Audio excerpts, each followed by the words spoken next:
আমরা এমন এক নবীর উম্মত যে রসুলকে আল্লাহ জাল্লা শানুহু কালামুল্লাহ শরীফ দান করেছেন, দান করে শুরুতেই বলে দিয়েছেন যালিকাল কিতাব লা রাইবা ফি, এটা ওই কিতাব যার মধ্যে কোনো সন্দেহ, বড় করে বলেন সন্দেহ।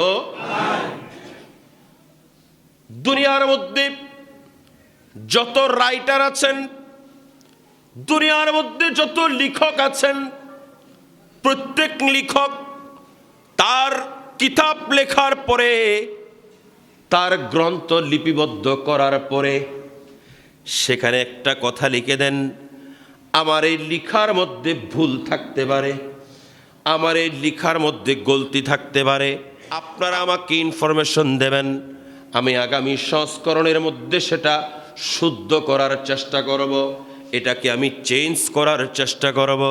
দুনিয়ার মধ্যে এমন কোনো রাইটার নাই, দুনিয়ার মধ্যে এমন কোনো লেখক নাই যার কিতাবের মধ্যে ভুল থাকবে বলে আশঙ্কা করে নাই, ভুল থাকবে বলে আশঙ্কা করে নাই। কিন্তু আল্লাহ আমাদের জন্য এমন এক কিতাব দান করেছেন, আল্লাহ আমাদেরকে এমন এক কিতাব দিয়ে ধন্য করলেন, আল্লাহ আমাদেরকে এমন এক কিতাব দিয়ে মালামাল করলেন, আল্লাহ আমাদেরকে এমন এক কিতাব দিয়ে আমাদের শান এবং আজমত বাড়ালেন, যে কিতাব দেওয়ার পরে আল্লাহ নিজেই বলছেন লা রাইবা ফিহি হুদাল লিল মুত্তাকিন, এখানে কোনো সন্দেহ নাই, কোনো সন্দেহ নাই। কে বলছেন? আর একটু বড় করে বলুন। এই কোরআনে কারীম, এখানে একটা কথা আমাদের জানা দরকার, এখানে কোনো সন্দেহ নাই। তার কারণ হলো ইন্না নাহনু নাযালনা যিকরা ওয়া ইন্না লাহু লাহাফিজুন। আমার আল্লাহ বলেন, আপনার উপর এমন এক কিতাব নাজিল করেছি, নিশ্চয়ই এই কিতাবের সংরক্ষণের দায়িত্ব, এই কিতাবের হেফাজতের দায়িত্ব, এই কিতাবকে মাহফুজ রাখার দায়িত্ব আমি আল্লাহ নিজেই নিয়ে নিলাম। তাইলে এই কিতাবকে সংরক্ষণের দায়িত্ব নিয়েছেন কে? আল্লাহ। আরো বড় করে বলি, তাইলে এখানে রদ বদল হওয়ার কোনো সুযোগ নাই। ইমাম কুরতুবী রাহমাতুল্লাহ আলাইহি এই আয়াতের আলোকে পাদটিকায় একটা ঘটনা বর্ণনা করেছেন। বাদশাহ মামুনুর রশিদের দরবারের মধ্যে প্রত্যেক বছর একটা সমাবেশ হতো। বাদশাহ মামুনুর রশিদ এক বছর বিশাল আয়োজন করেছেন, সব দেশ থেকে বিভিন্ন দার্শনিকগণ, বিভিন্ন লেখক, বিভিন্ন গবেষক, বিভিন্ন কলামিস্ট সবাই উপস্থিত হয়েছেন। এখন বাদশাহ মামুনুর রশিদের মজলিসের মধ্যে এমন এক বিজ্ঞ ব্যক্তি ছিলেন যিনার কথাবার্তাগুলো খুবই পছন্দ হয়েছে বাদশার।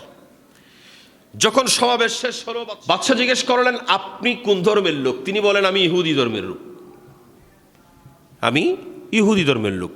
তো বাদশা বলেন, আপনি যেই গবেষণা করেছেন, আপনার গবেষণালব্ধ বক্তব্য শুনে আমি খুব খুশি হয়েছি, আপনি কি পারেন না মুসলমান হয়ে যেতে? ওই ব্যক্তির মেমোরিতে একটু এটার রেখাপাত হলো, কারণ দার্শনিক তো, গবেষক মানুষ। ওই ব্যক্তি সেদিন চলে গেলেন। আবার যখন এক বছর পূর্ণ হলো, আবার একই সমাবেশের মধ্যে বাদশা তাকে দাওয়াত করেছেন, তিনি এসেছেন। বাদশার দরবারে যখন পরের বছর আসলেন, ইনি এমনভাবে জ্ঞান গর্ব বর্ণনা দিচ্ছেন সব ইসলামের উপর। কিসের উপর? ইসলামের উপর। বাদশাহ খুব চিন্তিত হলেন, কিরে, গত বছর তো ইনি অন্যরকম বক্তব্য দিয়েছেন, এবছর ইসলামের উপর বক্তব্য দিচ্ছেন, এত সুন্দর বক্তব্য, মনোমুগ্ধকর বক্তব্য। বাদশাহ কৌতূহল রাখতে পারলেন না। সমাবেশ শেষ হওয়া মাত্র বাদশাহ তাকে ডেকে পাঠালেন, ওনাকে ভেতরে নিয়ে গেলেন, জিজ্ঞেস করলেন, ভাই, আপনি তো গত বছর এসছিলেন, তখন তো আপনি বিধর্মী ছিলেন, আপনি তো ইসলামের বাইরের লোক ছিলেন, এবছর আপনি দেখলাম ইসলামের উপর এমন জ্ঞান গর্ব বক্তব্য দিয়েছেন, আপনার বক্তব্যে আমি মুগ্ধ হয়ে গেছি, আপনি একটু বলেন, আপনি কি ইসলাম গ্রহণ করেছেন? ওই ব্যক্তি বলেন, হ্যাঁ হ্যাঁ, আমি ইসলাম ধর্মের মধ্যে দীক্ষিত হয়ে গেছি। বাদশাহ মামুনুর রশিদ প্রশ্ন করলেন, আমার কৌতূহল আরো বেড়ে যাচ্ছে, আপনার মতো একজন দার্শনিক, গত বছর আমি যখন বলেছিলাম আপনি ইসলাম গ্রহণ করুন, আপনি তখন উত্তর দিয়েছেন, আমি ইসলাম গ্রহণ করতে পারবো না, কারণ এটা আমার বাপদাদার ধর্ম, আমার পূর্বপুরুষের ধর্ম, আমি ত্যাগ করব তো কেমনে করব? আপনি গত বছর আমাকে না করে দিয়েছেন, কিন্তু এবছর দেখলাম আপনি পরিবর্তন, তার কারণ কি? আমার কৌতূহল আছে, একটু জানিয়ে দিন। তখন ওই ব্যক্তি বলতে লাগলেন, হুজুর জেনে রাখুন, আমার ঘটনা শুনুন। আমি যখন আপনার এই সভা থেকে গত বছর গেলাম, আপনার কথা আমার মাইন্ডের মধ্যে রেখাপাত করেছেন, আপনার কথা আমার মাইন্ডের মধ্যে রেখাপাত করেছেন। আমার লেখা খুবই সুন্দর, আমার হস্তলিপি বেশি সুন্দর, সেজন্য আমি ঘরের মধ্যে গিয়ে চিন্তা করলাম এটাকে একটু গবেষণা করা যায়। আমি ইনজিল শরীফ নিলাম, আমি সেটাকে আমার হাতে আমি 3টা কপি রচনা করলাম। আমি এভাবে করে তওরাত নিয়েছি, সেটার মধ্যে 3টা কপি বের করেছি, এভাবে 3টা করে সব গ্রন্থগুলো লিখলাম।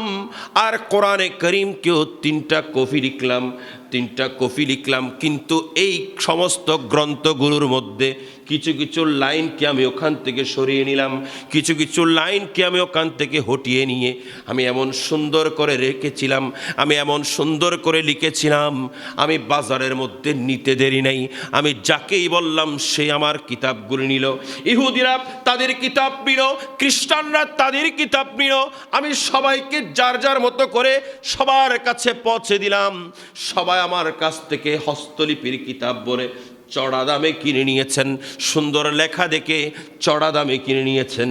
কিন্তু আমি যখন এই কোরআনে করিমকে মানুষের কাছে পেশ করলাম, মানুষের কাছে বিক্রি করতে চাইলাম, মানুষরা এই কোরআনে করিম নিয়েছেন ঠিকই, এটাকে উল্টিয়ে উল্টিয়ে দেখে এটা আমার হাতে আবার ফেরত দিয়ে দিয়েছেন,